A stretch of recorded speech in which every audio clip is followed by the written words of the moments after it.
Greetings, fellow investigators, and welcome back to our video podcast, Into the Darkness, where my friends and I play the Call of Cthulhu role-playing game. I'm your host, Tom Rayling. Our campaign is entitled At Your Door. It was written by Ellen Eisenwell, Mark Morrison, Barbara Manoui, Chris Adams, Scott D. Anielowski, and Herbert Height.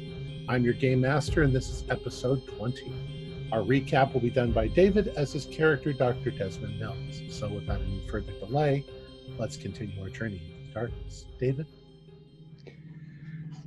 Mr. Slakes, Dr. Jadick, there's really nothing like starting a day with an investigation from the local constabulary knocking on your hotel room door.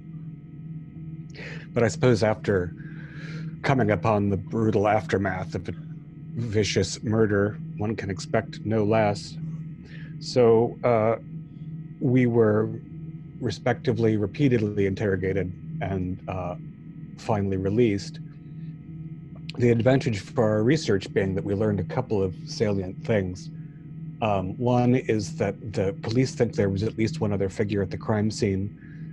There is a witness to one of the previous murders, a Sean Monk, who saw two figures, one tall, one short, wearing different trench coats. But the police also think that there might be a robed figure involved. We were released in time to get to our meeting at Rothmersham, where we were introduced to Magnus Glansandi, a great hulking Icelandic fellow who gave us a pretty standard company tour until we went to the special containment area where the security guard was missing. And then we found the receptionist at her station, except she was full of holes. She warned us about the wrong shadow, whatever that means, and disintegrated. And everyone in the containment area of the facility was in enormous physical distress, universally ending in their demise, all with different symptoms. One fellow had mutated into a sort of giant spider that Glansandi punched to death. He's a fan of Kung Fu films. Dr. Codgill, whom I hoped to speak to, had turned into some sort of dripping ooze. And what we learned was that the security guard, one William Peters, hadn't come to work that day, and presumably somebody had come in his place. Somebody who knows about the quote-unquote serum, mother's milk, which was stolen from the facility, some 60 vials of it. We tried to track down the missing security guard. We found that his wife had sent him off to work that morning as normal and did nothing. We tried to locate his vehicle or his person to no avail. And then we went back to the Black Dragon, where we learned that the sinister little Cho-Cho bartender rents out the redhead from the bike gang, who's their in-house mermaid, for the low, low price of $20 an hour. After the place closed, we followed her to her crumbling apartment building and watched her go inside. It's about 12:20 at night, and we haven't decided what to do about our friend, the gun-toting redhead from California. That's all for now. Okay. How did you leave the message? Did you leave it on his machine? Or did you text him? Or email him? Oh, you're muted. It's 91, so unless they set us up with an email account because they're fancy, probably none of us have it. And certainly we don't have cell phones. Okay, so you would have had to have left it on his answering machine. I guess, yeah, there must be a payphone across the street from the redhead's place. I mean, Heather left her note to Dr. Jadick in a journal that she had only imagined in her tormented mind. Right. All right. So you are... But we did promise to keep our interns up to date. And the fact that there's a Black Dragon opening in town and that, oh, right, we also learned that the Cho-Cho are supposed to be cannibals and the bodies are missing kidneys and hearts. So I think I would at least have to check in, since we might be breaking and entering any minute, and leave a message with my intern. Okay, so you've seen her go up the stairs to her apartment, and you've seen the lights come on. And you guys, we'll just start you. You're still, say, what, like across the street, parked in your car. What are you going to do? All right. Do we want to go talk to her, or at least figure out what her name is? Maybe it's on the mailbox. What for the keeper? What type of area is this? Kind of a little crummy. Yeah, crummy area. She obviously doesn't make a lot of money. Yeah, there's going to be a number on the box, not a name. Right. Yeah. Unfortunately, that'd be easy. And I'm sorry, what time of day or night is this? You're past midnight. And is there people hanging out on the stoops? Is there like... Not really, no. All right. Well, Works until midnight. should we go knock? I mean, is it worth? But then we show our hand. You know, like, I don't know. Excuse me. If we're going to go up and knock, we should probably wait a little while. It's like, what do you do when you get off of a long shift? You either eat or shower or something. I mean, if we catch her while she's just coming out of the shower, that puts us at least a slight advantage. On the other hand, the restaurant closed at 11:30. She didn't come out till midnight, and she's been in a pool all day, so she probably showers when her shift is over. Oh, yeah, that's a good point. And then goes home and has a joint or a drink or whatever. But she also, the first time we saw her, she had a semi-automatic weapon on the back of a motorcycle. So knocking on her door doesn't seem super wise to me. I feel like we wait for her to come out tomorrow, and she will not have a semi-automatic weapon or a friend with a whatever he's got, assuming that she's shacked up with some. Are there any motorcycles parked? There are not. And I can also point out that the light was off when she went up there. Yeah. Yeah. Right. But what are, like, hypothetically, if we do knock on her door or even wait for her to come out, what is this interaction going to do? Like, what are we looking for? I'm sure we could get her name, but Yeah. I don't think we should let her know we're in Canada until she might recognize Heather. She probably won't recognize the rest of us, but what's our end game here? Just to get her name? I'm sure if we ask the neighbor, hey, who's that hot girl that lives upstairs? Oh, that's Becky or whatever. You know what I mean? Yeah. Yeah, I think maybe we ought to wait till she leaves the shift and maybe try and get in her house when she's at work. That's exactly. Yeah, we have already met the police, so we have to be watchful about that. But this neighborhood doesn't seem like people call the cops super fast. Yeah, and I don't want to confront her when she has an advantage, and I think she has a home advantage right now. Yep. Okay. So my instinct is to wait until tomorrow and see if we can find Sean Monk and get a better description of the two assailants he saw, the two figures he saw. Something I'll give you is, because you saw what time the restaurant closed, you also saw that it doesn't open until 6 p.m. Right. Okay. So we got... It's a dinner place. Yeah. Oh, they don't do breakfast burritos? Nope.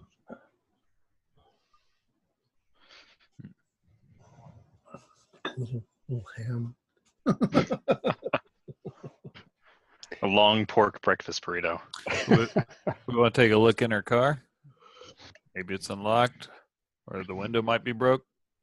You know, Didn't she get a ride from someone? No, it was just a car. Yeah, Oh, okay. She's got a dumpy little car. Okay. we could take down her license plate. Maybe call Jadick. Jadick, is it? Jadick's big guy. and Yeah. they might be able to run the plates, and then we could snoop around the car. Like, yeah, let's walk over to the car and look inside. Like, look in the windows and stuff. I'm not sure it'd be Sneakily. fair for all of us to go Right. look around. That will draw too much attention. All right. So who's going to go look at the car? I'll head over. Whoever wants to come with me. Yeah, I'll go. Who's very good at spotting hidden things? Not me. I am very good at spotting hidden things. You're not That's supposed a to weird. compare those kind of I things. know. I just mean generally spotting hidden things. Yeah, Margaret, on a scale of like 1 to 100. It's just roughly a 75. Yeah. Cheaters, this whole game is ending. No. All right, I'm gonna go. The giant anvil falls out of the sky. No, come back here. Rocks fall. All right, so who's going to go? Guess I'll everybody be on just the elected. I'll be on the lookout. I'll be looking All up and right, down I the guess street. I'll go with Dr. Carlisle. All right. You guys want the time? No, Heather, it's fine. Okay. All right. All right, so Dr. Evans and Dr. Carlisle, you sort of casually walk over towards her car. The area is fairly dark. There's a street light, but it's a little ways away. Do a listen roll, the two of you. A 78 is a fail. 35 on surprise. 35. Okay. Dr. Carlisle, you can hear vague music From upstairs? Or? from upstairs. Yeah, it sounds like from just the style that it's something along the lines of God's Lost Children. Margaret, you hear that? What? No, I rock- don't. Sounds like that rock music from the... You hear it once he starts pointing it out. Oh yeah. From the distance you are from where she is, she kind of got it cranked up a little bit. So it's playing Is that pretty above loud. the neighbors? You're actually surprised that the neighbors aren't all woken up, but then again, maybe the other apartments are empty. You don't know. I'll try all the doors. Is 2-door car? Well, 4-door wait. car? Yeah, it's a 2-door car. It's a little cheapy car. Doors are locked. However, you can both do spot hiddens. All right. Ooh, 13. 60. So it's passed, So but you both pass. not as fancy as a 13. Well, let's say, Dr. Evans, as you're looking, you look inside and you half expect to see a kind of a trashy car on the inside, but it's surprisingly clean on the inside when you look. Dr. Carlisle, when you look, you're looking in the front window. You can see that there's something attached to the front dashboard.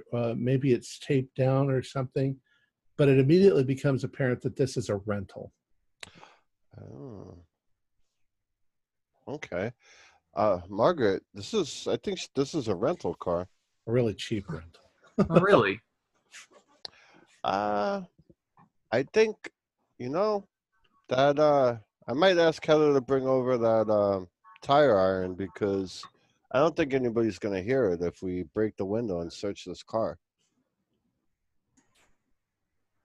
Oh, with the music, I mean, nobody's up. I'll take my jacket off, lay it over the window, muffle the sound a little bit. Is there a little side windows, you could stick your hand in? Well, they're at the front, and the little knobble thing is over on the other side. I don't know that you could reach your hand in all the way. Long, skinny arm. Maybe. It's a green Volkswagen, by the way. It's green? Okay. It's a green Volkswagen. That was determined last week, Oh, okay. Green. arbitrarily. I was going to turn into an orange Fiat tonight because I don't like do a dexterity roll. Maybe you won't have to break the window after all. I got a 50-50 shot at this, so 21. Okay.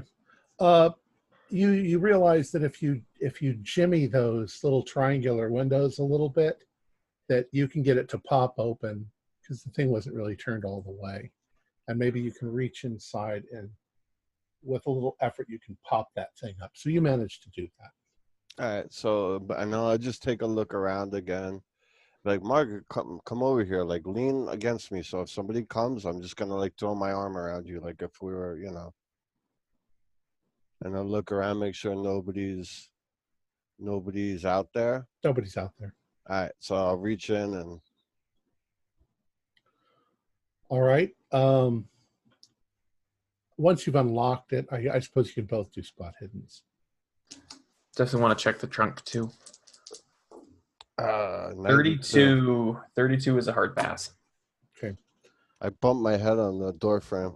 So, Dr. Carlisle, you're on the driver's side, and you don't really see anything. There's some cigarettes in the ashtray. Dr. Evans, you pop open the glove box, and there's just a manual and some insurance papers. I'm going to go ahead. The insurance papers. I'm just going to look at the rental car papers, see if we can find a name. Take them. Just take them. You do find one. The name is Lurleen Pardue. How do you spell that? Lurleen, Lurline Pardeu. Thank you. And does it say, like, on the insurance papers, like, that's who it's... This wouldn't be, like, the rental cars insurance. This would be... It's the paperwork that she signed to. Okay. Car. It looks like she's only had it for about 2 weeks. So, Margaret, I'm going to feel safe to assume that if she was running with bikers and had automatic weapons, that this is an alias. I don't think she's, you know what I mean? Well, I mean, we can see what we can find about the name first. I think you might be right, but I don't want to rule out that. Oh, yeah. If this is a real name. Let's pop the trunk. Okay, you pop the trunk. There's a little lever on the floor. There's nothing in the trunk because the engine is in the trunk. It's a Volkswagen. Yeah, well, then we pop the bonnet, the front. Pop the bonnet, the front. Yeah, there's nothing in there. All right. Well, walk back over to the others, and we got a name. There was no other paperwork with that insurance, just that? Just stuff that you'd expect there to be in a car. Really? What's his name? Lurleen Pardue. Purdue. Lurleen. And it's a rental car. Really? Huh. I guess that makes sense. She is pretty new here. Yeah. So we have this troubling coincidence where we've got Lurleen and God's Lost Children hunting us in the first place as soon as we arrive in town. And then we've got Finley coming here and her coming here solo, and then her working at a restaurant that has a sister restaurant back in San Daniel. But it seems if they've assigned her something, they're not paying her very well because that car looks like crap. Her apartment looks like crap. How many units in the building? Is it like a 4-unit? Like 4. Well, what is she? Dark, and her window is lit, but we don't see a silhouette. She's not undressing sexily in the window. No. As she would in any movie made before 1998. Sideways. I gotta say, $20 a night. Right, not, $20 an hour. But I assume that's. I think that's how the other guys wound up dead. That's what I'm thinking. So it does sound like a honeypot. And we talked about you mentioned that she can't be paying well, but what if she's not being paid in money? I mean, yeah. To Jenny, the money wasn't important. It was her ability to continue with her experiments or her contact with the substance. What if this lady's operating off of the same type of motives? Well, it's true. Lurleen could be some kind of addict. She could be. What if be like trying to set up for that band to come up here for some reason? I mean, she seems to like their music. What if we drop an anonymous tip for the cops, saying, "Hey, There's $20 prostitution on the sly at the Black Dragon. Then if the cops handle it from there. My only concern is they're currently busy trying to hunt a serial killer. I'm Oh, sure yeah. prostitution is very, very low on their priority list right now. Well, There's that would also- get, So I was just gonna say that would get sent over to the Vice Squad anyway. They wouldn't be the same office, but I don't know. I would like to keep the cops far away from this place, so we could do our snooping. the cops Fair. are already looking at the Black Dragon in connection with the murders too. That's Yeah. true. Two of the 4 bodies Here's show a direct association with it. And Vice sting operations, usually it's more than one guy. So if the one guy ends up getting stabbed but not gutted before homeboys are apprehended. different train of thought here that popped into my head. So this is an apartment building. Mm-hmm. Is there an apartment? There's like a leasing office. Not here. Is there any I wonder lights if we can on? find one. The only lights on are in her apartment. Right? Is there like a name of the complex?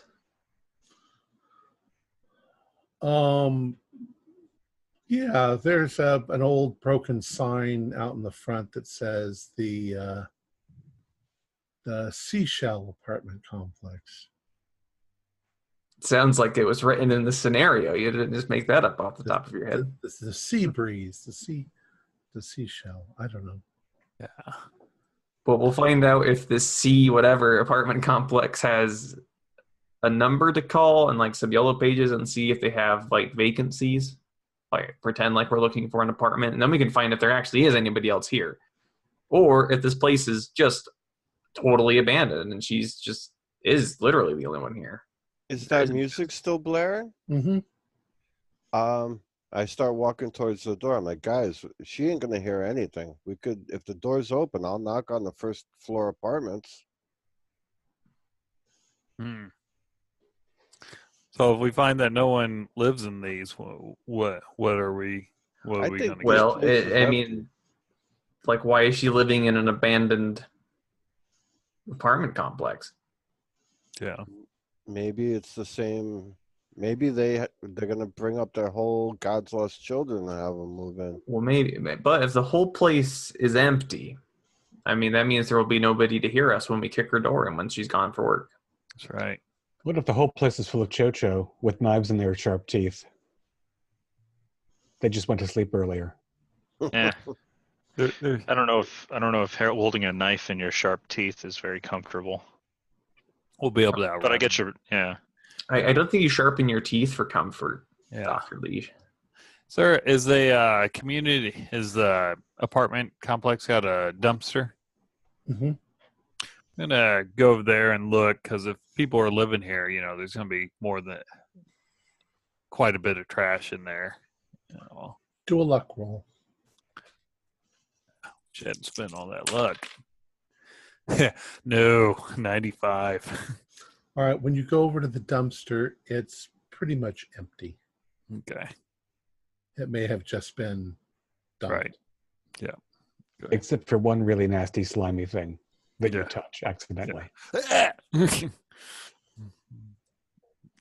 Wipe that off. Okay. All right. does anyone have a flashlight? I think that's general equipment for you people. Yeah. Oh, okay. Here, hand me a flashlight. I'm gonna walk to an apartment, not hers and not the ones adjacent, but the ones next to the adjacent ones. Just one of those, and look Okay. at the door. I'm not sure I understand. There's 4 apartments. Two on the top and 2 on the bottom. Okay. I thought it was a little bigger, a little And, longer. and they share one apartment number, like one Okay. building number. It's Yeah, 1685 it's just or whatever. right. All right, and hers is the top The top front one. front one. All right, I'm The gonna go. apartments probably share one middle wall, which is most likely the wet wall. Yeah. Okay. So I'll go 2 over from her apartment and look at that door. Okay. So Nothing. There's does you it look inside. look like it's been opened? There's kind of chintzy curtains on the window there, and you can see inside. It doesn't look like anybody lives there. Okay. All right, I'll head back to the car. Okay. Yep, doesn't look like anyone lives here All aside right. from the mermaid. Interesting.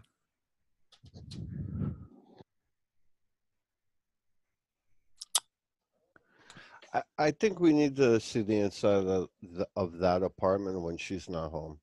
Yeah, that's what I'm thinking. Okay. So we can retire to the comfort of our hotel, try to find Sean in the morning, and keep an eye on her. We know she'll leave before 6 o'clock. I wonder where she goes during the day. Right. Well, before we leave, I want to make sure the trunk's closed, the paperwork's put back, the windows put like it never happened. Okay. That's easy enough. Wipe the surfaces that you touched too, just in case. I'll do it quick with my t-shirt. Now it's cleaner than it was, but Yeah. Oh no! It's obvious. Now we You got get to wash to, get it. to the car. Somebody's been here. Who Someone- cleaned my Volkswagen?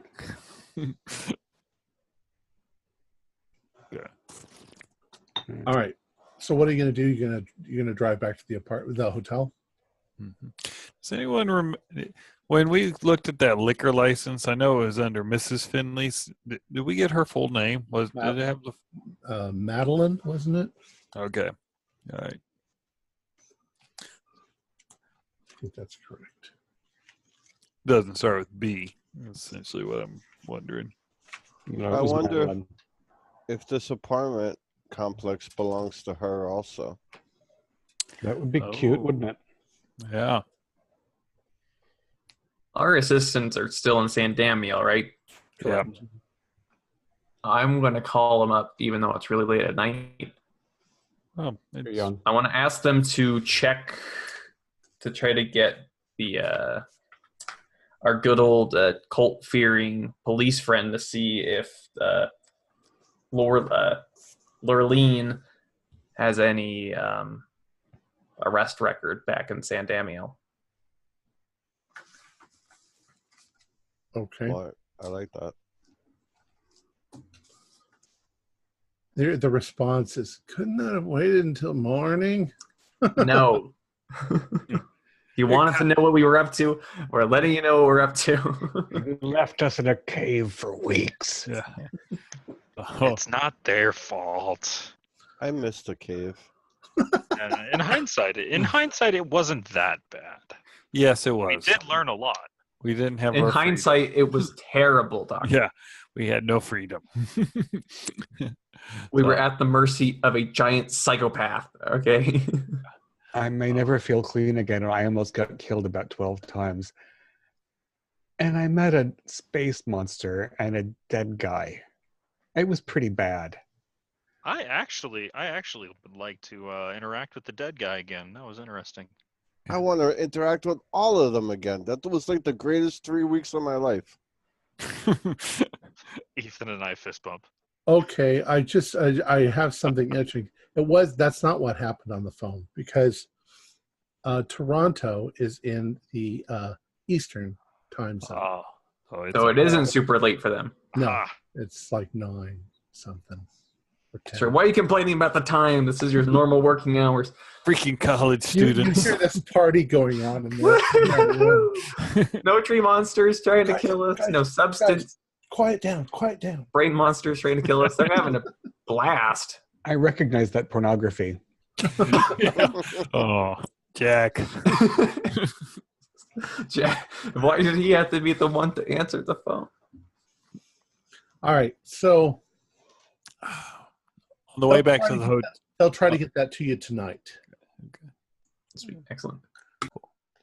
On the way back to the hotel, I was going to see if they've got alternative newspaper around, because they usually have announcements of bands playing and everything. Okay. Am I guessing that you're looking for God's Lost Children? I am. Yeah. Yeah, you don't find any reference to that. Okay. Did you find anything about a Sasquatch watch? Yeah. Not so far. Yeah. So a couple of hours go by. Now, I know you've probably all gotten to bed, Mm-hmm. but Dr. Evans, your phone rings, and it's your assistant, and she said, is it a he or a she? He He says that that she does have an arrest record, mostly for public disturbance, some petty shoplifting, things like that. Nothing out of the ordinary for nothing dangerous, nothing like armed robbery or anything like that. Right, just some petty crime type of stuff. But it means that she has gotten in trouble with the law. She's not against breaking the law, and that is her name. I'm So we so learned a surprised it's her real name. Well, then do an idea roll if you don't. 44 is good. From the way it sounds, from the way her record sounds, it might have been the guys that were more involved in it, and the girls were just doing what their boyfriends told them to do, maybe. If Yeah. that makes Okay, sense. but They were just there. She doesn't look like the kind of person that would assault somebody with a rifle or anything like that. Yeah. it's true. But now she's up here in Canada. Now, if she's still listening to their music, it didn't. I'm thinking something could have went bad, and she took off up here. But if she's still listening to the music, it's probably didn't. You know what I mean? Well, you already went back to the hotel, though. No. What I'm saying is, He if you doesn't were pissed still- off at somebody, you're not going to go putting their album on. Oh, I see what you're saying. Right. Yeah. Well, and you don't really know the entire repertoire of God's Lost Children, so you don't know if that's what it was, but it was that same kind of music. Same kind, yeah. That's true. It might have been Tool. Ugh. Terrible. Like. Could have been I like AC/DC. Tool. All right, so I assume you all go to sleep. Mhm. All right. Everybody do a power roll. First. A 23 is a hard pass. 75 is a hard fail. 42 regular success. 76 is a regular fail. I got me a fail over here. All right. That was all just to make you a little nervous. Oh, okay. Oof. Those of you who passed, Mission accomplished. you had a fairly decent night's sleep. The other ones, not so decent. But Had dreams of mermaids with knife teeth, super weird. sharp little teeth. Yeah. Mm-hmm. Shark mermaid. All right. So you wake up in the morning. I'll say you were up late, so you wake up maybe around 8. Okay. Get up. Get the morning paper. We have an in-hotel cafe here, I assume, that we're meeting at. Yeah, we have. Yeah. Yep. Going to skim the paper for any murders. Well, you don't find any murders. Any news on the Ripper at all? There's regular crime that's going on in the town, Mm-hmm. but you don't have any more Ripper-like murders, at least not in the morning paper. Right. Any news about the accident at the farm, at the place we went to? Nothing. Interesting.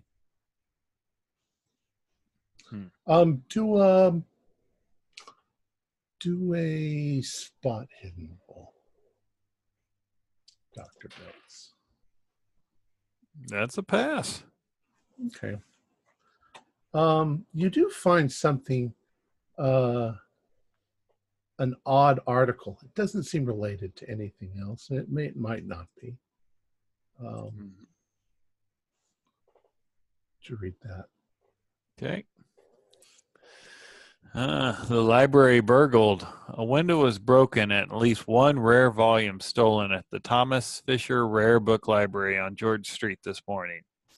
Responding to the alarm a little after midnight, officers found signs of entry and notified the trustees.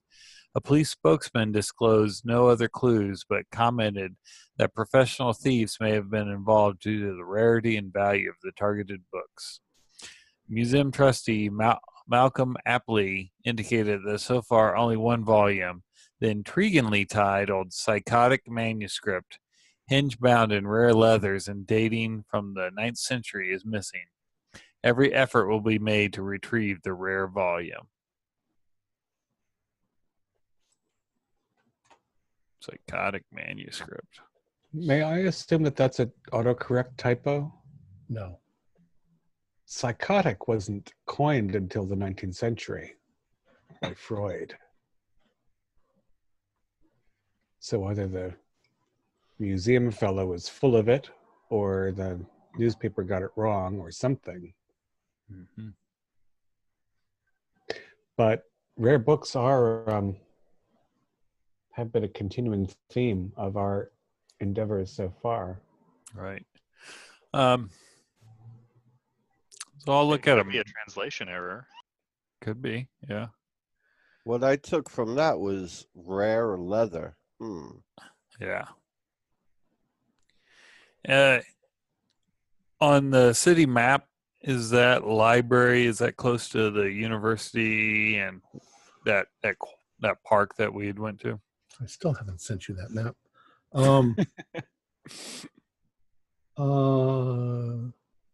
Which was it? Hold on. This is the Thomas Fisher Rare Book Library. Mm-hmm. Yes, in fact, it's just on the other side of the university. Okay. That's not the university's library. It's okay. All right. It's next door. There is also the John Roberts Research Library right next door to it. It is all in the university territory. So, right. And in the yellow pages at the hotel, it should say the Thomas Fisher Library. Is that a private sales space? Is it a public library? Is it a? It's semi-public. People have to get written authorization from like somebody at the university, or they have to have a reason to look at the books. You can't just walk in off the street and pick up a rare book and look at it. Right.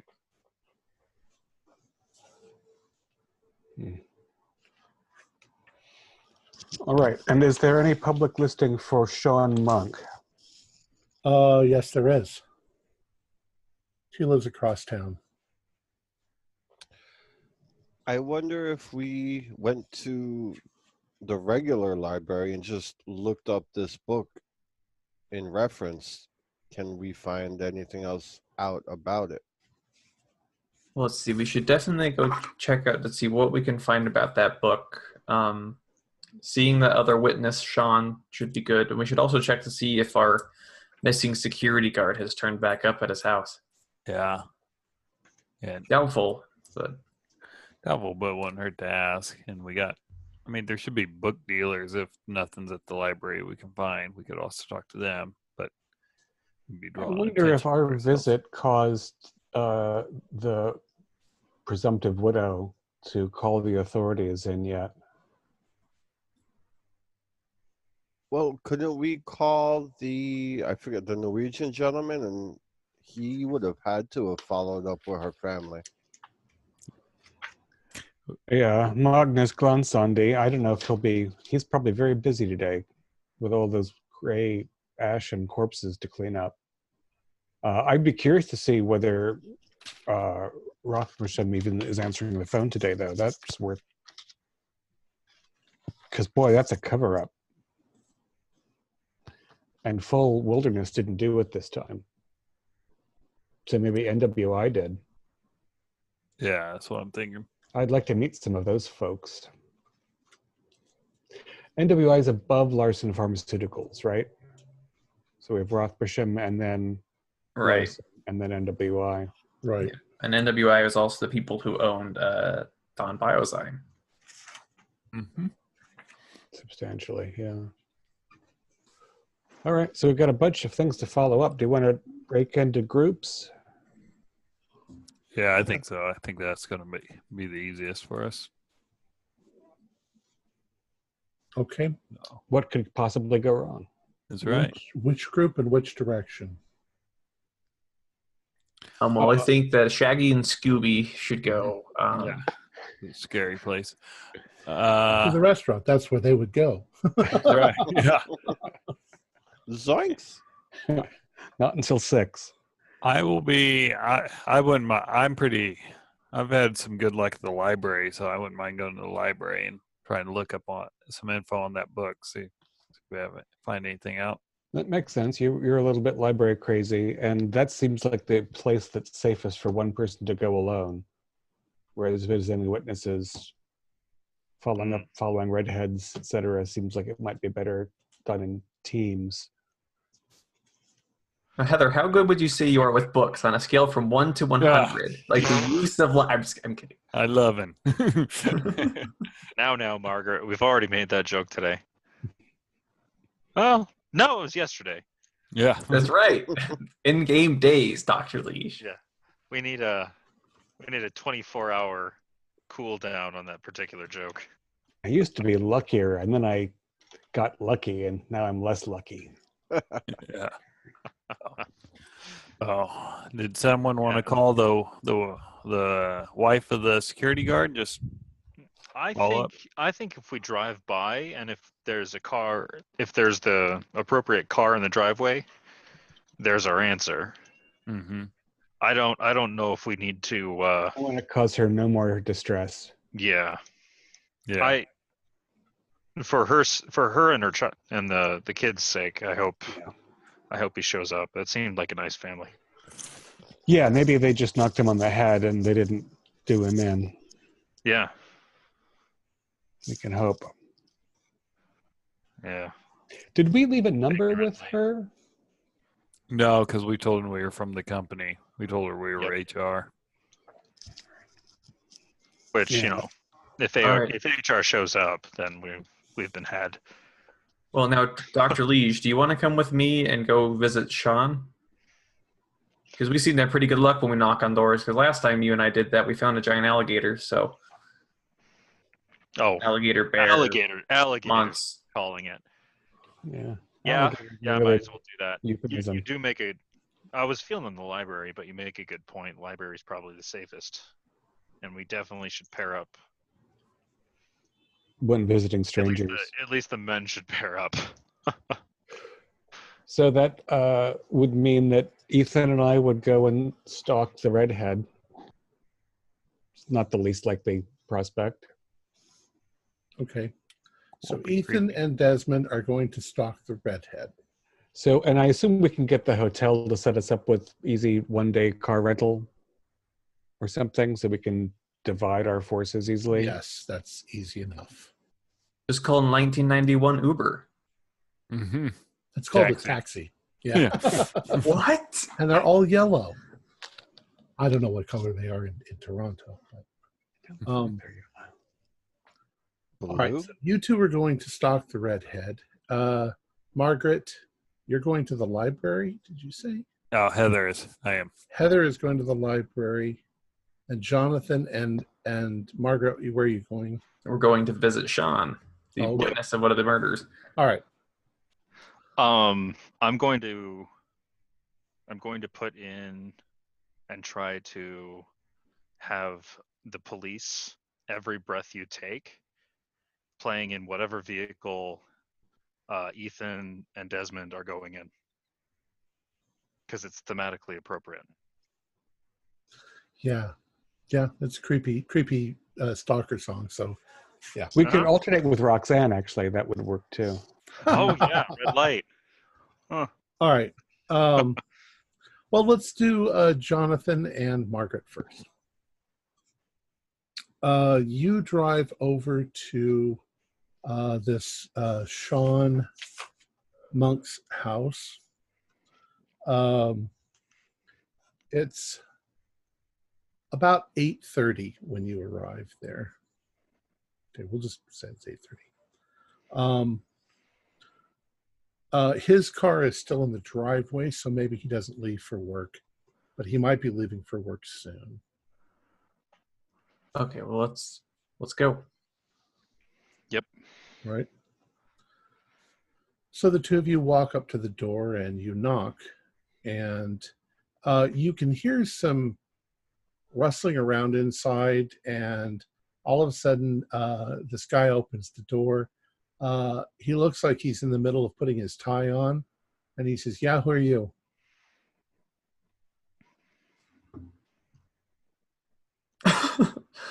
Speak up.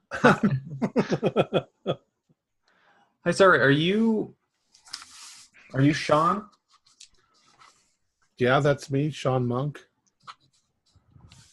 Where are you? Yeah, sorry, my name's Margaret. I just wanted to talk to you for a little bit about what you remember. The police said that you were a witness to one of the murders that's taken place. Yeah, who are you?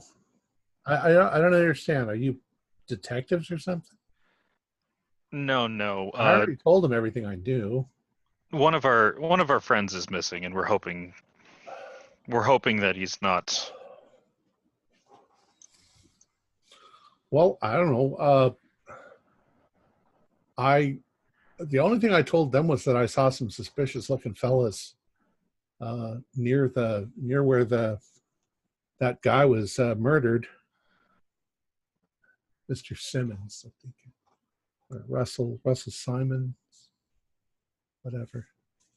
Is it straight? Yeah, no, It looks good. Looks good. Is that a full Windsor? Yeah. Nice. Well, I gotta get to work. What do you want to know? You said robes, right? Well, not really. They were more like trench coats, but they were really long. And the guys were wearing some sort of medallions around their neck. Could you describe the medallion? Well, I guess they were kind of silver. Was it like a gang type chain? No, it was the chain wasn't that big, but they both had them on, and they were the same, and they were like circles with stars in the middle of them. But there were some other things on there. Like I think there was a crescent moon on one side. I can't remember, but something like that. Weird looking. Huh. Yeah, that is weird looking. One of them was dressed all in black, and the other one was mostly black. I think his coat was brown, but they didn't look. They didn't look. Well, one guy's hair was silver. The other kid looked young. Okay. Yeah, different heights. Was the tall one that had silver hair? Yeah. Now, Tom, the person who was running down the alleyway when You couldn't see anything. Okay. Yeah. Completely cloaked. And kind of bulky. Okay. Well, got anything else, Margaret? We don't want to take too much of this guy's time. Yeah, and he grabbed his keys and his wallet. Right, but sir, are you sure it was a trench? I mean, there's something else we might as well tell you is we were a witness to one of these happening. Oh, you might have seen us on the news. So you saw him too? Yeah. We saw one guy. Yeah, I just didn't one notice. of them, and very dark. He looked like a cloak almost, like with a hood. Well, I didn't get like the super great look at him because I wasn't really thinking about it at the time, except that I don't know. I mean, it was kind of, I don't know how they wasn't ugly looking. Okay. I mean, he wasn't Well- like an old guy or anything. Anyways, I gotta go. Yeah. Yeah, Thank you for your sorry. time. Yeah, sorry for bothering you. All right. So he goes. What kind of car is he driving? He's driving an orange Fiat. We already used that joke once. Oh That's- shit. We had an orange Fiat. It was the And what's his address? I like to write these things down. 1,000 subscribers lane. Okay. But does that cross the punch that bell icon avenue? Yeah, okay. Yeah, Bell Avenue. It's a bit of a mouthful for a street name. All right. So you're headed off then to somewhere else. Let's see. Might as well go to the library. We're not dead. Yeah, Dr. Heather. let's check it out. Now, which did you go just to the regular library, the Toronto Public Library? Well, I was hoping to go to the one that they got broken into. Ah, okay. Yeah. All right. So, Dr. Mills, you head over to the Rare Books Library. Okay.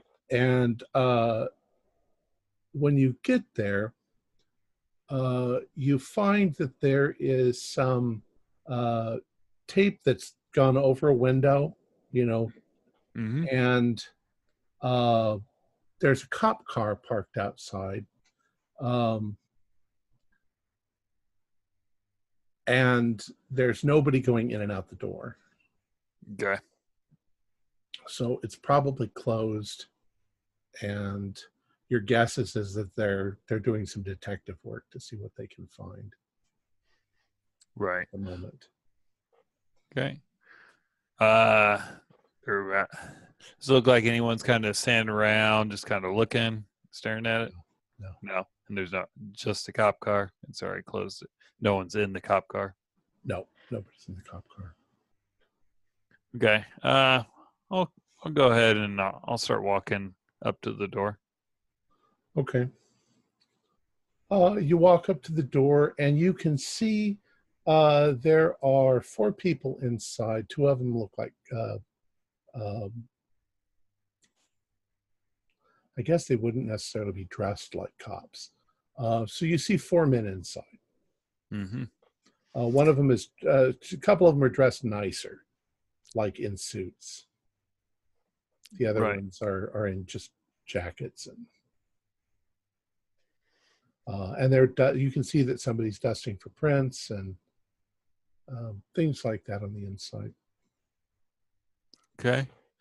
I'll go ahead and knock. Okay, you knock, and a couple of them look up, and one of the men in the suits looks like he's in his 30s. He walks over to the door, and he says, I'm sorry, we're closed. Oh, I understand. I understand. I was sent out. I've been hired by the insurance company just to make sure that this isn't an insurance fraud or anything. Book was highly valuable from what I understand. I mean, I'm not knowledgeable on the book. I'm just here to make sure. And he unlocks the door, and he says, all right, you can come inside. Okay. You can see very little was damaged, except this one case over here. That's, these cases probably cost $1,000. They're display cases and so forth. That's probably going to have to be replaced. So far, we've been doing an inventory to make sure everything is here, and so far the only thing missing is the narcotic manuscripts. Just the one book so far. That's correct. Okay. A very rare book, 10th century. It's a collection of rare things. You should. We're hoping that it shows up on the black market or in an auction. Right. Yeah. I mean, especially hard to replace. But Oh, and the window. The window will need to be replaced. Oh, of course, but I mean that's a minimal. I mean, the insurance company is not worried about replacing a window. They'll definitely pay for that. They're more concerned, but you understand their main concern is like one book gets taken. It leads them to think someone knew where it was and how to get it. Well, that's what the detectives are thinking. That it's definitely.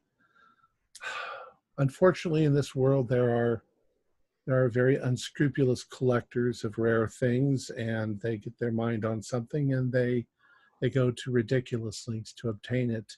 Although I'll be honest with you, I usually when something like that is targeted, there is an earlier incident where somebody has asked, let's say, if they could purchase the text.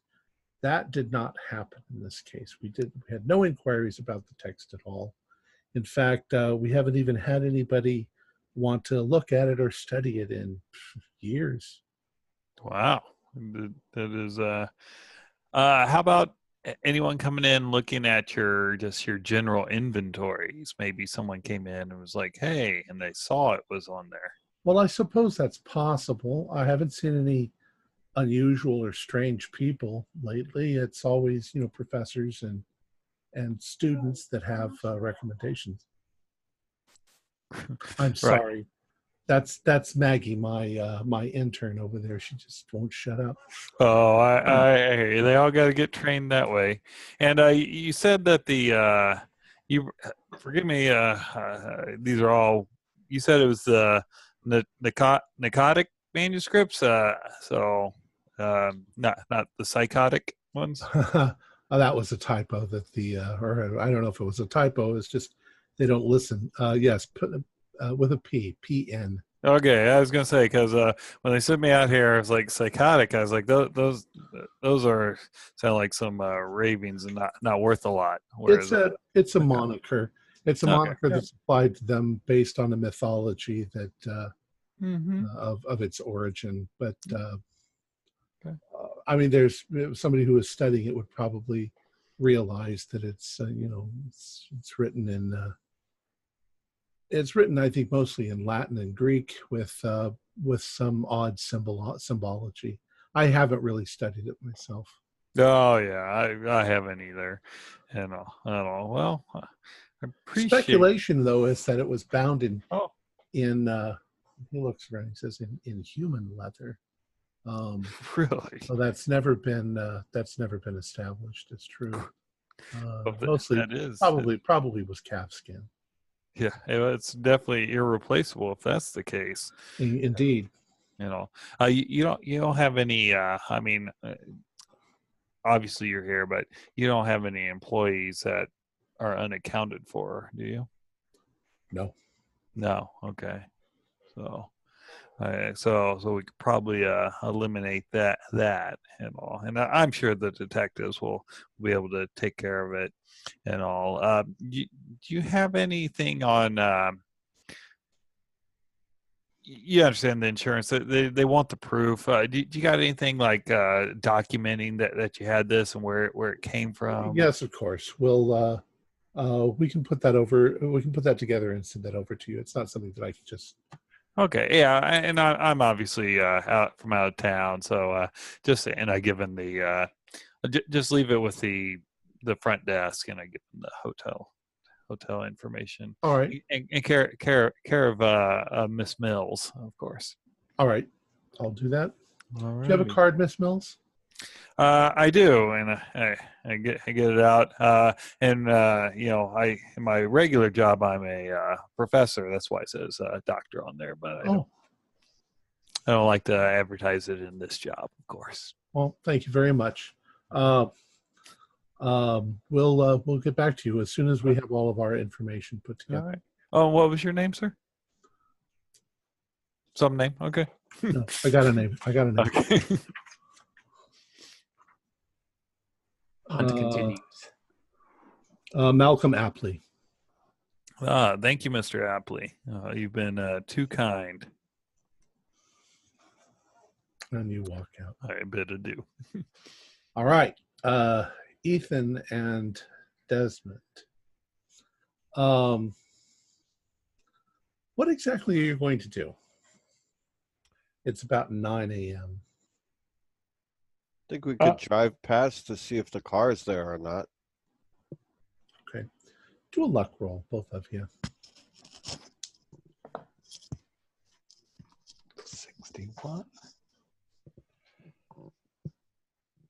I failed. 71 out of 62.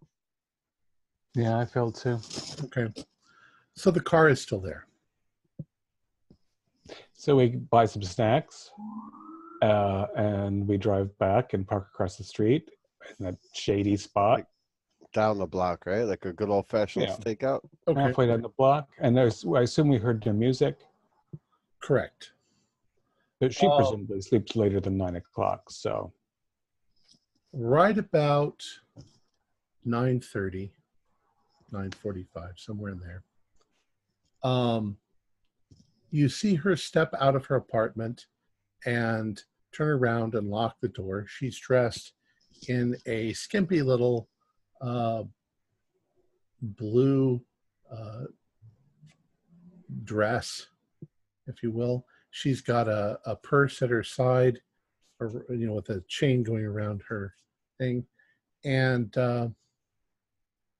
she's got on not really high heels, but sort of thicker, cloggy shoes, and she comes down the stairs and she walks over to her car and she gets in, and looks like maybe she's going out shopping. Doesn't look like she's going to anything. She's not fancy enough to be going someplace fancy, and she's not dumpy enough that she's going to the grocery store. she fails to notice that the car is slightly cleaner than it was the night before. Yeah, she's completely oblivious. So, we're going to follow her as stealthily as we can. Okay. So you follow her, and she goes to the Toronto Mall. The Mall of Toronto. Sure. And she parks her car and she gets out and walks into the mall. Do you really want to follow her through the mall, or should we just go back to our house? Well, I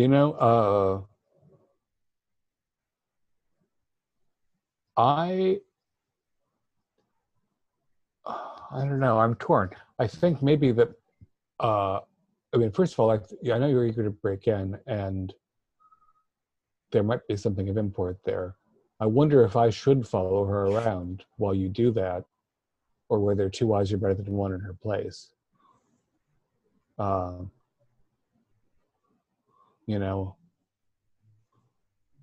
Presumably she's going to be here for a couple of hours. She's come to a mall, but if I keep an eye on her, then, I have no way to reach you if she moves. Yeah. So maybe we should just both go back to her place. We could go to her place, see how that goes, and if it's fairly quick, we can come back and just park a row or two down from her car and wait till, but then she'll probably just go home with what she bought. Yeah. Oh, we could also pop into the mall, go to Baskin Robbins or the equivalent, get some sugar and dump it in her gas tank, so she'll be stuck here. We could do that. And then we'll have all the time we need. Well, I'm not too bad with cars. I could maybe just crawl underneath and disable something.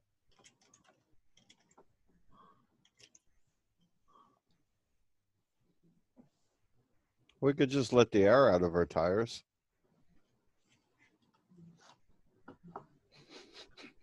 Even one. Honestly, if since you already know you can reach into the car, you can just disconnect something probably, and it'll take her forever to figure it out. I don't imagine she's a mechanic. Yeah, but we're in the middle of a parking lot at a busy mall. We could let the air out real easy, just kind of.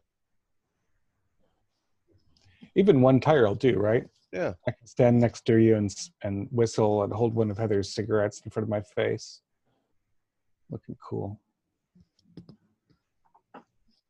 All right. So All right. yeah, let's quickly shut her card down. Make her travel difficult a little bit, and then get back to her place. All right. Let's do make you do a stealth roll. Bad behavior roll.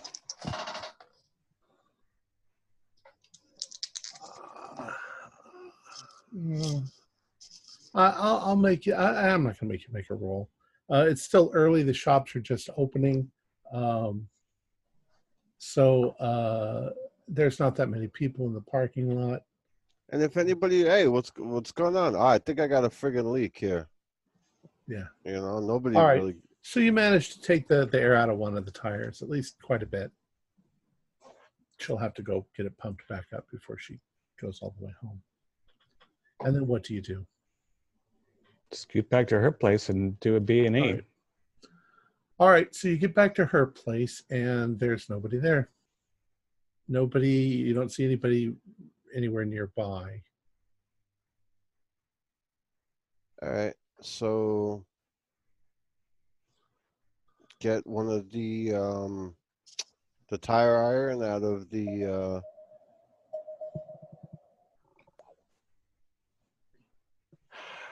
The submarine? Yes, retrieve the tire from the submarine. Close the screen door. I had a lockpick set, Yes, you did. but I don't know if I got that across the border or if it survived Jenny. On So I think carry-on, no, but if you would have put it in your shippable luggage, it probably would have. The only question is if you had it when you went to Jenny's. In which case, all of that stuff is gone. Well, I would give that a fair 50-50 if you agree. I don't remember how we paired for that day. I'll let you do that. 32. So it Okay. survived Jenny, and I brought it across. So that should give me a bonus die for my Locksmith. Yeah. That's good. Yeah. All right. Go ahead. All right. First was a fail. Second, a success. 18. All right. So you managed without too much difficulty to pop the lock. When you open the door, there is that distinct smell of pot. I mean, it's not strong, but it's definitely, she's been smoking pot in the room. What do you guys do? There's not a giant dog with 3 sets of teeth. Nope. That's great. So yeah, let's put on some nitrile gloves and tear through the place. You move toward the front and I'll move toward the back. We're looking for what? We're looking for weapons. We're looking for texts that are interesting. Any pentagrams or circles on the floor, candles, anything stand out right away? Okay. And the signal, it's a rose in a circle. Mm-hmm. That's her tattoo, so that's of interest. And anything that says Cho-Cho is of interest. Yeah. All right. So both of you do spot hiddens, and tell me what rooms you're searching. Basically, there's a bedroom and there's a kitchen living room. That's it. And the kitchen living room's on the front side, probably where the light's better. Right. I'm gonna try that one. 63 is not good, but I can spend luck. It's close enough to spend luck. I got a 38. Okay. So regular. you're Desmond, you're looking around the living room area, and there's a couple of biker magazines, and there's obviously cigarettes that have been crushed out. It's a full ashtray, right? Full ashtray. There's a couple of roach clips that you see sitting there. There's a TV guide and a looks like she's got some paper plates that she's been eating off of, and maybe a pizza box with cold pizza inside of it. And Fast food bags and no signs of real cooking. fast food bags, no signs of real cooking. Are Jason, there any Chocho take-home plates? it doesn't look like it. There is some Black Dragon boxes, Chinese food boxes that smell delicious. What's left of them? Dr. Carlisle, you go into the bedroom and you look around, and the bed's a mess. She apparently doesn't make the bed. There's a guitar in the corner, a guitar case. And that's really about it. There's some toiletries in the bathroom, some soap in the shower. Now, does it look like she has a lot of clothes, or does it look like she came with a backpack? It looks like she came probably more with a backpack. There's a couple of things in the closet, a couple of T-shirts that are God's Lost Children T-shirts, couple of trinkets of jewelry. There's a leather wristband and with a tassel on it and stuff like that. You don't see anything out of the ordinary at all. Now, two questions. One, is there a TV, and is there cable hooked up? There's a TV in the living room, and it's got an antenna. All right, so she didn't even have cable or anything installed. So, bathroom, any kind of prescriptions? Nope. Anything? Books? Yeah. You probably do find a tin with her stash of marijuana and stuff in it.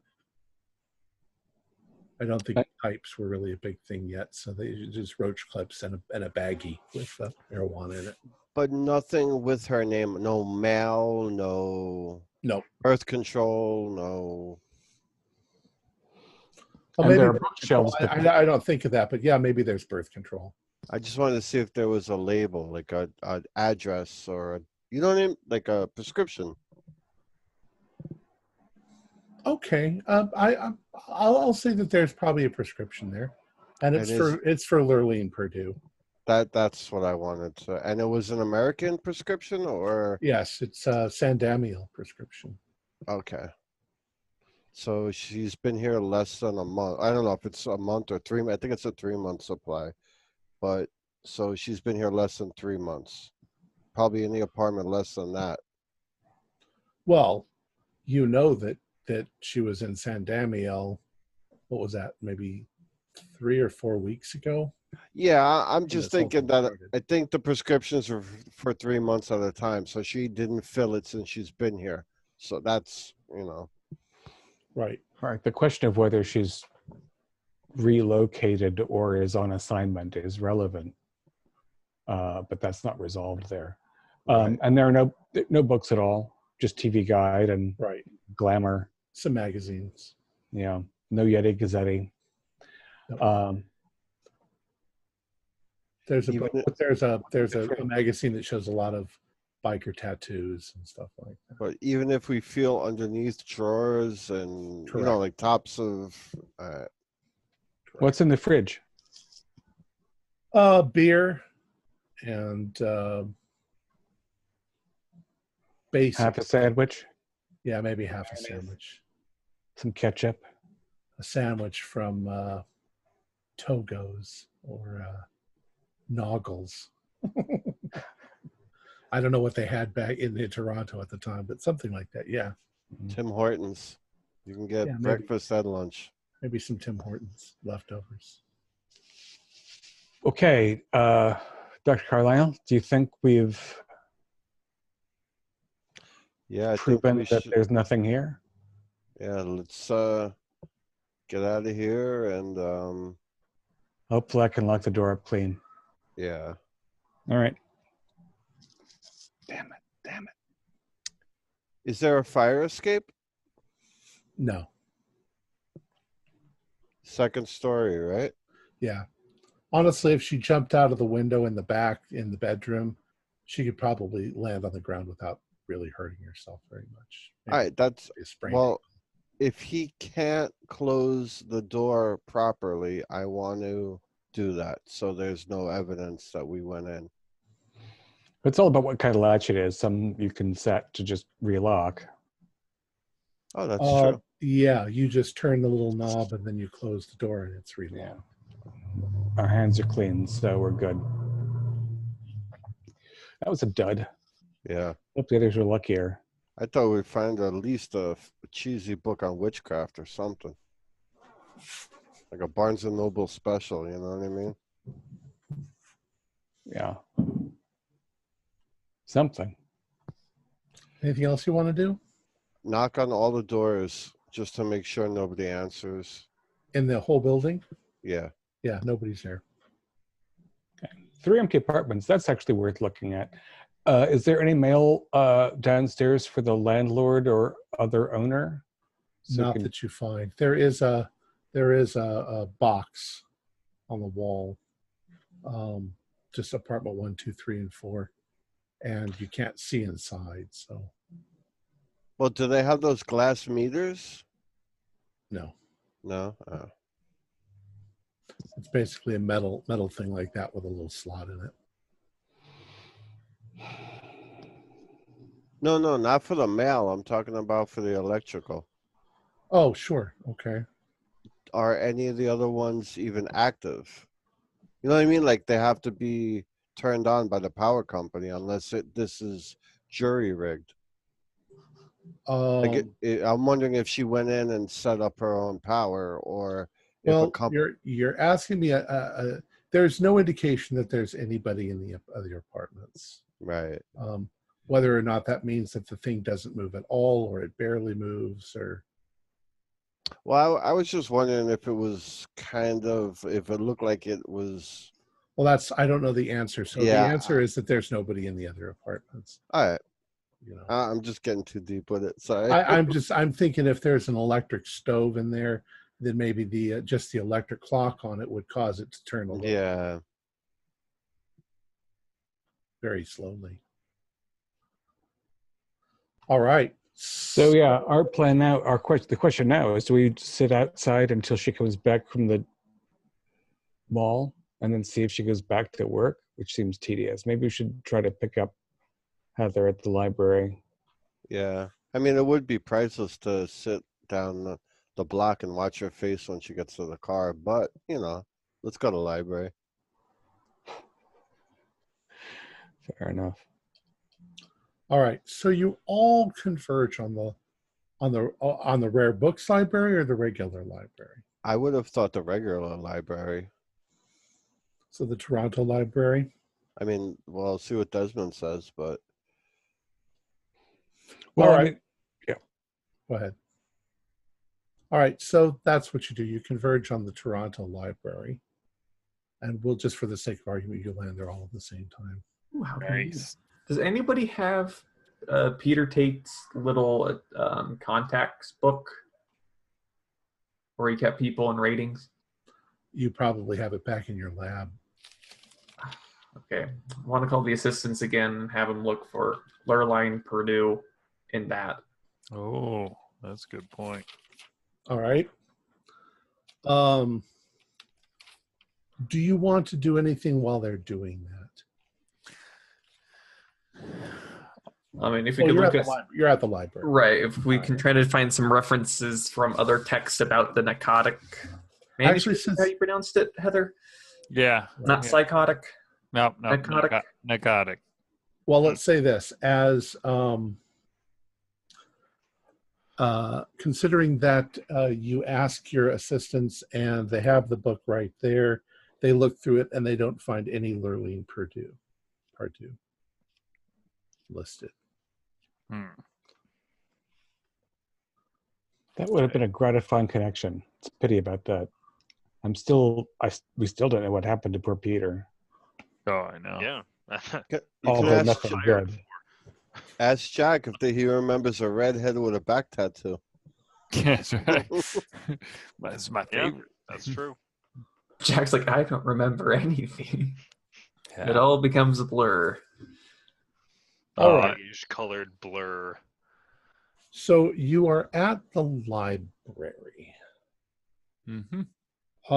and you wanted to see if you could find any reference to the so-called Makadic manuscripts. Who's going to look for that? Maybe you all are. Well, I will.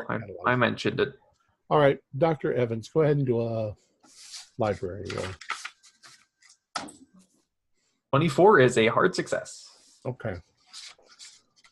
After you search for about an hour, trying to find some reference to it, you finally find a very short reference to the book itself.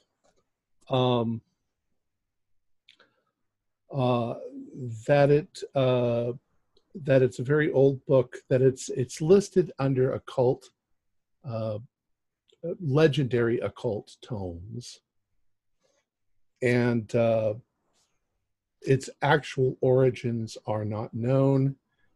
It's believed to be from sometime in the 9th century, but there are legends about it.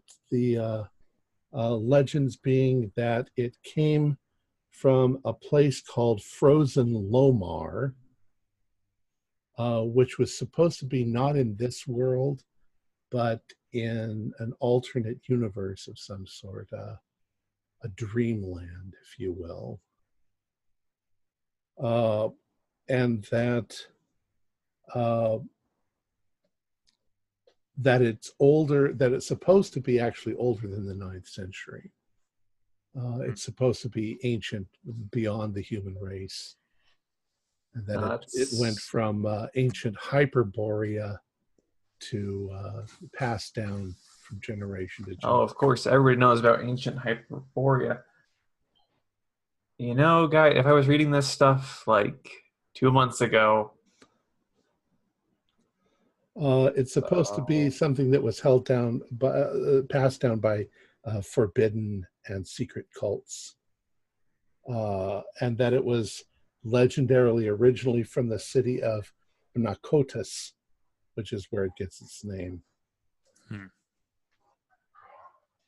now this sounds like Margaret, did you find anything? I couldn't find anything in the end section. that's because it starts with a P, Dr. Leash. Does it? Yeah, look, I'll kind of show them the reference. This sounds like this sounds like exactly the type of book that, say, a recently disgraced scientist who had access to strange books that no longer has them would get. Yeah, it does sound like our man. So while Dr. Evans and Dr. Liege are doing that, what are the three of you doing at the library? I'm gonna see if I can look up anything about about Chocho's moving here, like if they had any news articles about the migration event or. Okay, so you're looking what in the newspapers? Yeah, probably microfiche and all right. Jason? I want to look up the Chochos as people, like customs and Okay. origin story, their gods, whatever I can, their mythos, so to speak, you know. And Dr. Flores?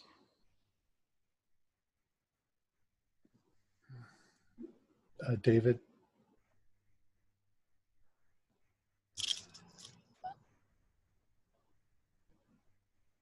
I guess I'm a little stumped. I'll just look through the newspapers. Great. I'm going to see if there's anything about the children of. Remind me where I got the name Malcolm Apley that I wrote down. That's the trustee at the rare bookstore. Right. So we've already gotten that. Mm-hmm. Narcotic is covered. There's no Sudoku yet. Help me, maybe No, but there's crossword puzzles. between the both of us, maybe we could find something better. And the crossword puzzle is by Eugene T. Maleska still, which is when it's at its best. There you go. All right, so Dr. Mills, go ahead and do a library roll.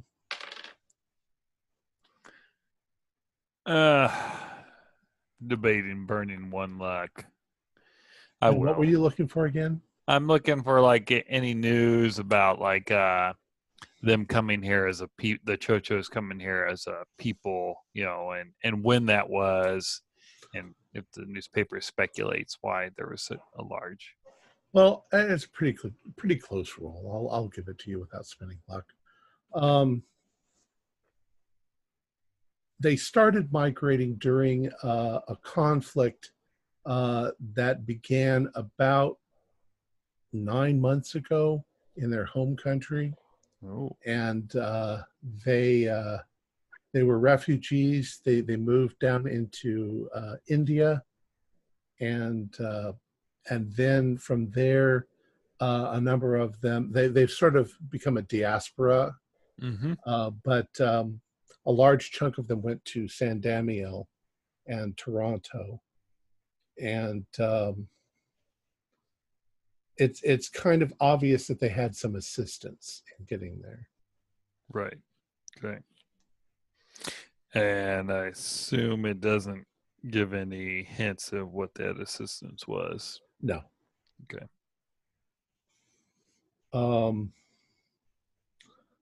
Dr. Carlisle, do a Library? library roll. 37 out of 35. I'll burn the 2 points if I have to. What were you looking for? The Chochos, like religious or Yeah, don't bother. What you do find is that there is very little known about their actual culture. There's been very little contact with them. The Chinese government almost denies that they exist.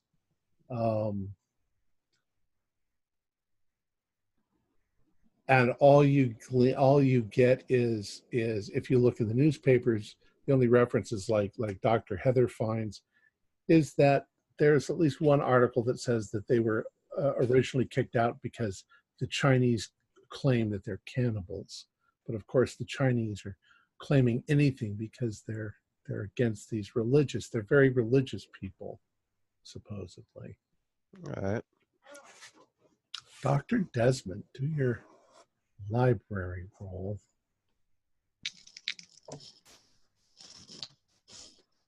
19. Oh, that's pretty good. That's pretty good. It's a hard, not an extreme.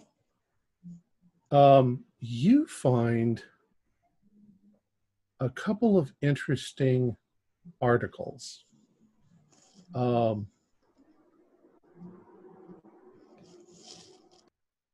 first one is, it just catches your eye. You find this. This has come up before, too. Oh, is this the same article? No, I don't think it is the Oh, no. same. I just think the title is similar to something else we saw, which is why perhaps it drew my eye. From the Toronto Star, Fakes at the Museum, a new exhibit, Frauds, Fakes, Forgeries, and Fictions, a new exhibit, opens today at the Royal Ontario Museum. Museum curator Stephen J. Smythe has lovingly collected and has set up over 200 items in well-lighted displays. Attendance has been large and enthusiastic, and staff are already talking of extending the exhibit's length of stay. This is an excellent show for the family and should produce many discussions concerning truth, fiction, and the many ways in which humans have learned to lie, stated Smythe. The exhibit, along with a fascinating display, Bibles from Around the World, is sponsored by the Educational Division of the Toronto-based Church of Redemption.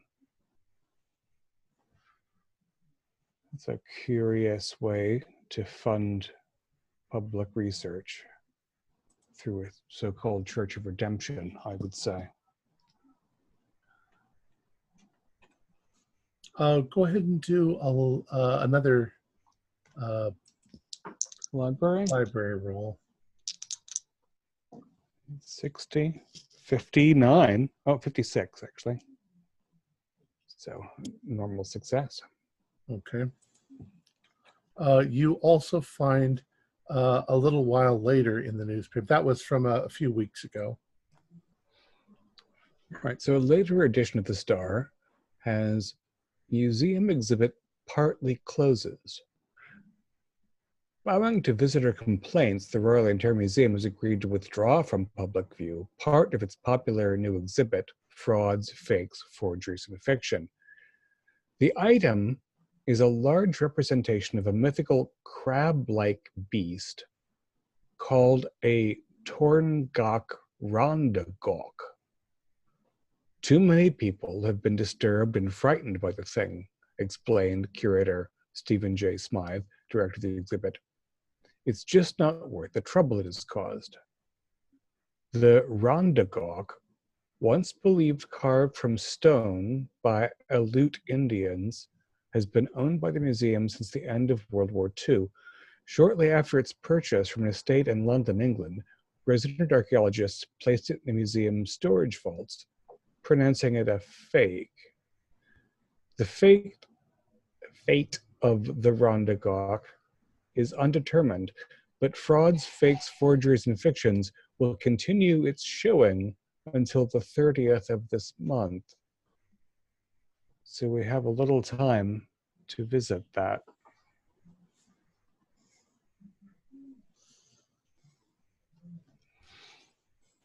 I'm curious about the offense taken by local natives. Right. About the idea that the thing itself is so offensive. Yeah, and the reason that rung a bell with you, because that's where the first murder victim was working at, and they had those banners hanging at that museum. Yeah, they're big banners hanging down the front. You saw them when you were in the park. Yeah, I thought it sounded like a dismal show, but apparently there's something there after all. Yeah. Stirring people up.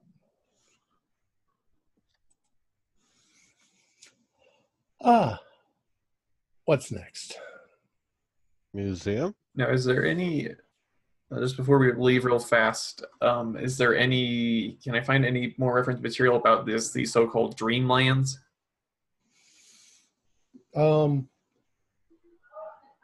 You find actually in the occult section numerous references, but from different cultures, and you know, it's basically like fairyland, or I mean, you can find a lot, even in children's books you'll find references, but it sounds so silly. Right. I'm just trying to see if there's any connections with like nature type of stuff, or really, because we know so very little about the book. I'm just trying to think of avenues to glean what might be in it. In this case, there's too many references. That's Okay. It's basically saying that they don't know what the origin of the Nakadic manuscripts is, and that legend has it that it came from fairyland or the dreamlands or whatever. And Right, and there's no references to Lomar or Hyperborea because Correct. those sound super nonsense. And well, Hyperborea, you do find references to that. The word in Greek means the utter north, and it's ancient Greek legends that there was a land up where the North Pole is. Of course, they didn't know about the North Pole, but they did see the aurora borealis, and they assumed that it was the lights from their civilization shining in the sky. And it's also Gotcha. All right, well, the book is real. People just don't seem to have any clue where it came from because somebody wrote it. I think it came from some fictional place. There's some noisy people in this library. I know. Think your children downstairs. You said the narcotic was in Greek and Latin? Yeah, Greek, Latin with other things added. Greek, Latin, and weird symbols, right? Mhm. Can we tell by the nature of the Greek or the Latin anything about its age? Well, we have Because You they don't change over time. You don't have the book, so you don't know. Right. You don't find any references to it. Right. It's been dated to around 900 AD. Possibly by that means, by looking at the use of the language that's in it. And the library has no in printed reference books regarding the Church of Redemption, Uh, the periodical dictionary that tells you what's been published. do a luck roll in this case. 69, no good. Yeah, you don't find anything. Couldn't find it. Um, I'll come back though. Bye. Yeah. I was just going to look in the Yellow Pages, see if they're listed. okay. Yes, they're listed. Okay. Everybody do a luck roll. Fail. 50 just passed. 36 is a pass. Okay. So we'll say Margaret and Ethan. Fail. Something about the Church of the Redemption sounds familiar. And you can't think at first why, but then it suddenly strikes you that when you were flipping television channels the other night, you're pretty sure that at one moment you landed on something from the Church of Redemption. It's like a TV evangelist, preacher on television, a local. So you're pretty typical run-of-the-mill crazy person.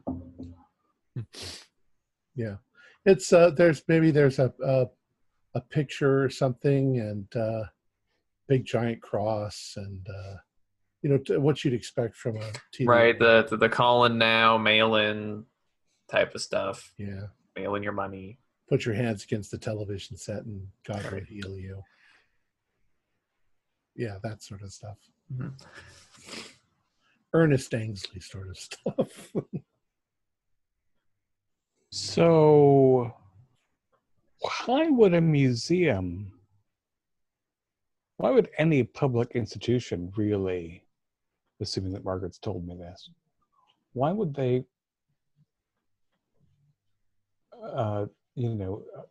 accept money and resources and maybe ideas from such a constituent? That seems nuts. I don't know. I mean, they said it was sponsoring the exhibit of like 200 Bibles. I mean, I should go check that out. Yeah, let's go. Let's go. What time of day is it, Holly? I'd say you've spent enough time researching and stuff. It's probably about 2 p.m. at this point. Okay. Yeah.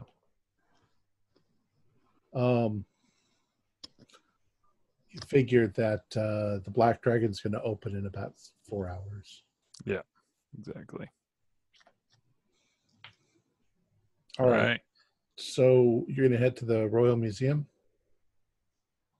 Yeah, I think so. You guys jump around so much. Yeah. Like squirrel. All right, let's see. Do we want to worry about Lurlene's activity in the meantime? Or are we just going to accept that Lurlene is You broke? can drive by her place. I mean, if it's on the way, I would choose to do so. Well, it's maybe a little out of the way, but you're in the car. Yeah, I figured 20 minutes isn't. Well, let's say that you drive by her place and you do see her car back in the driveway. And it's daylight, so it's dark in the apartment. But if you stop for a minute and turn the car off, you can vaguely hear the music playing. She really Different is a songs. fan. Yeah. Maybe obsessed. I wonder if we should get a recording of their music and listen to it and see if there's something we didn't notice. That sounds like a task for Jack. Yeah. Have Jack buy a couple of their discs and Yeah. 'Cause listen to them. I don't know where you would find that Done up with the here. porn yet? Yeah. Come on. You can do both, Jack. You can do both. All right, onward.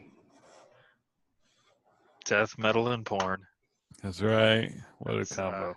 All right. The Royal Ontario Museum is located at 100 Queen's Park.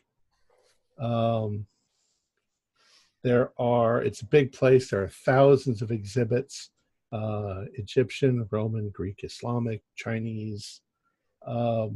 They have a large dinosaur collection. It's a big place. Mm-hmm. In one of the wings, they have their exhibit of frauds, fakes, forgeries, and fictions. There's about 200 items. There is a mechanical talking head with a concealed voice tube from the 18th century. There's a chess playing machine also from the 18th century in which a dwarf chess player actually hid inside the machine and did the actual work. So it wasn't really they were pretending to be robots, but they really weren't. There is the once famous Cardiff Giant. There's spurious magazines and books in which the infamous Protocols of the Elders of Zion, the once famous Piltdown Man, letters apparently in Abraham Lincoln's handwriting, purporting to detail his abduction by flying saucers, a monkey stitched to a fish's tail, and a wonderful set of 8 forged Van Gogh Starry Nights that managed to tell a lot about the artist.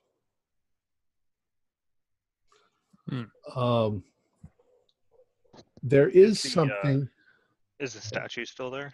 There is something towards the middle of the room that is surrounded by a barrier now, a curtained barrier, which very likely is exactly what they were complaining about.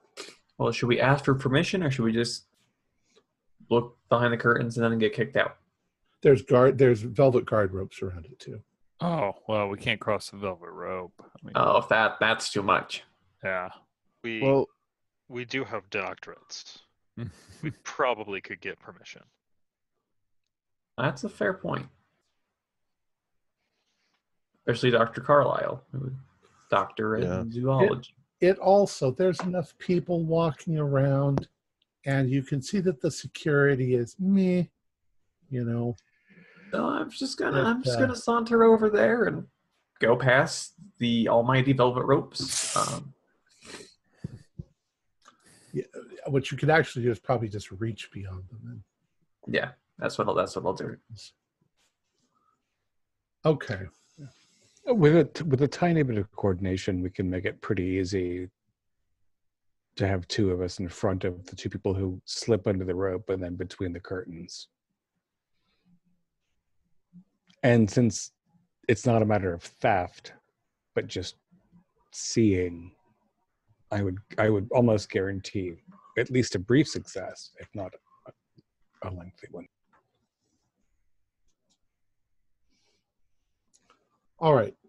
So, Dr. Evans, you go over to the thing, and you wait for the right moment. And you lean forward and you pull back you open up the curtains and take a peek inside. And there on a pedestal, the pedestal's about 3 feet high and circular and fairly large, I'd say maybe at least 4 feet across. Sitting on that is something roughly spherical in shape, maybe 3 or 4 feet across. It has deeply cut etch marks around the whole perimeter of it. And carved into it,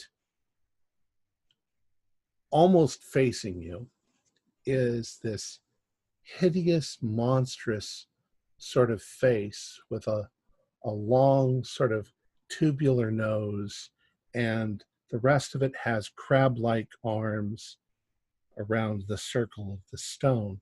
It's quite shocking, and you can do a sanity roll.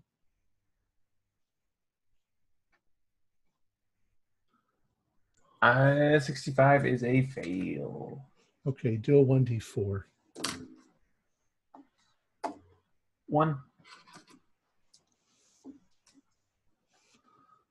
So I'm going to gasp. But you gasp as you look at it.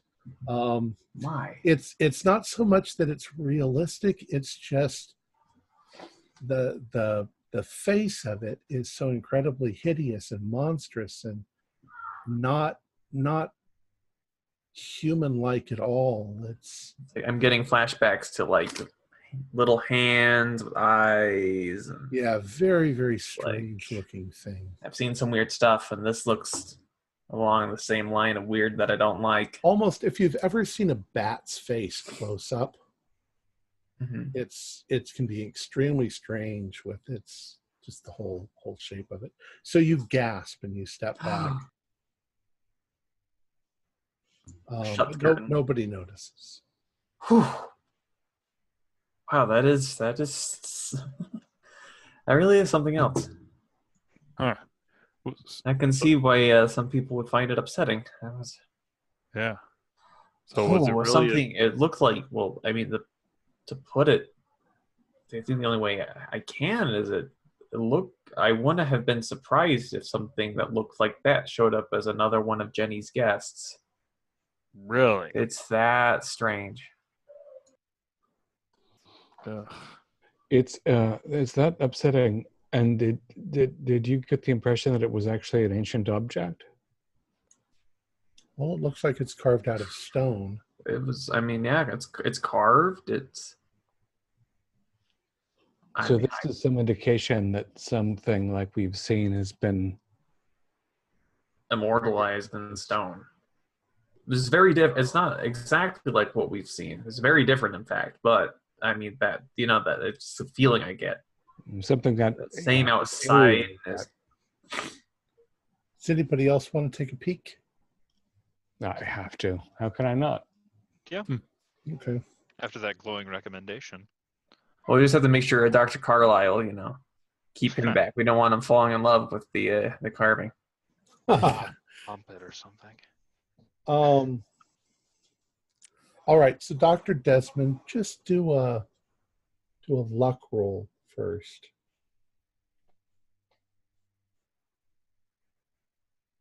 $47 is just a success, barely. Okay. So you managed to look at it in the same reaction. It's in that vague area where you expect it to be some sort of an animal thing carving, but it's just disturbing enough that you can also do a sanity roll. And who else is looking? I'm actually going to try and go through proper channels. Okay. So you're going to go. I'll see if we can get like an after hours showing and get some extra information on it or something. So I'll go and try and find a curator's office. All right. So you're off looking at the curator's office. Yeah. I failed my sanity roll with a 91 as it happens. Ooh, So. 1d4.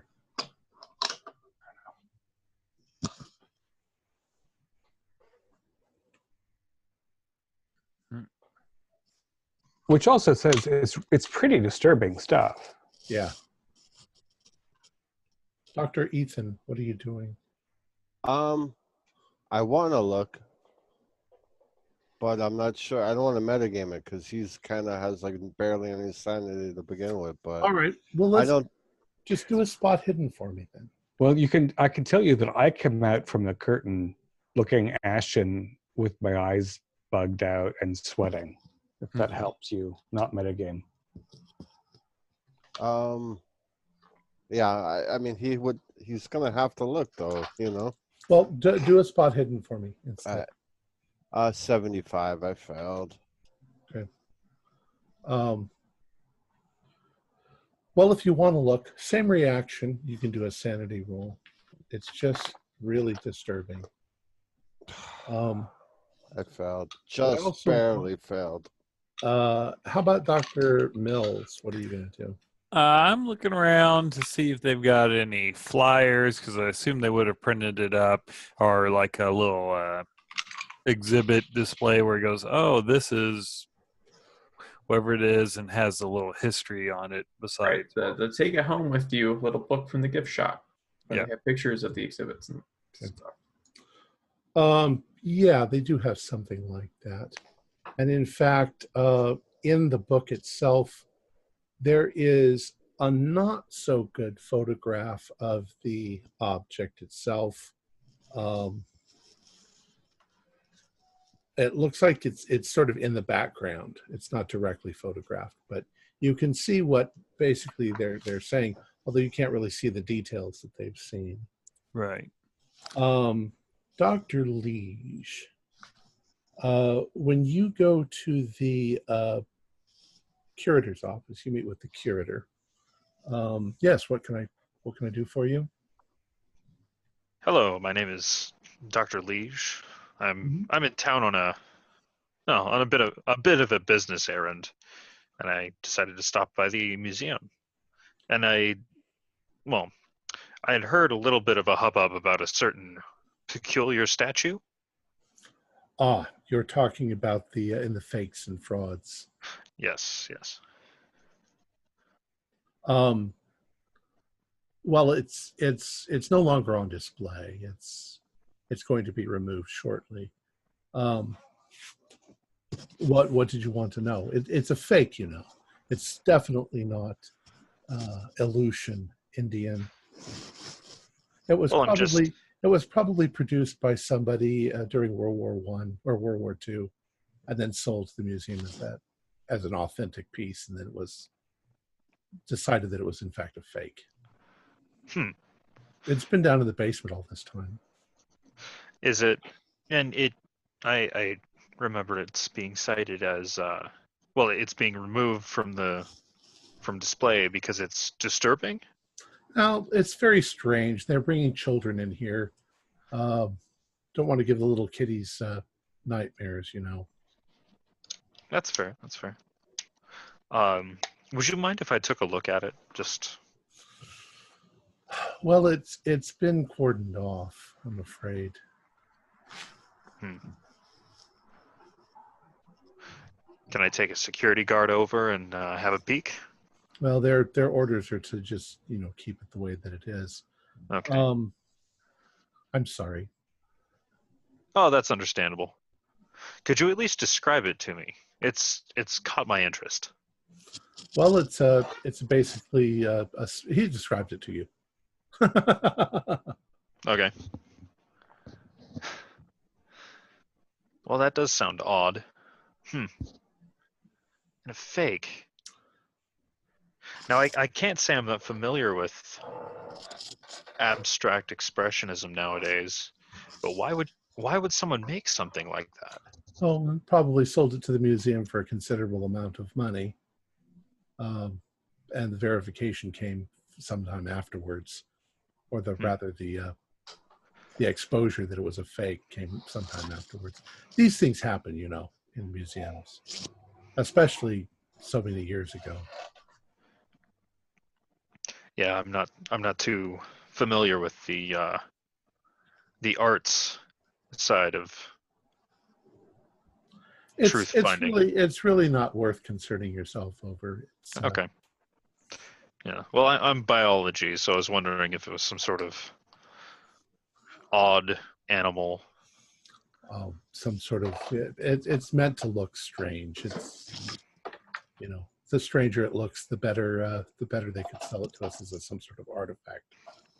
But I assure you, it's not. It's not real. It's not a real artifact of any kind. All right. Well, thank you. All right. Are there any exhibits you would recommend? Well, he gives you some recommendations for whatever you're interested in. Of course, they've got the dinosaur exhibit and all of the specimens. So yeah. Check out some dank dinos on the way out.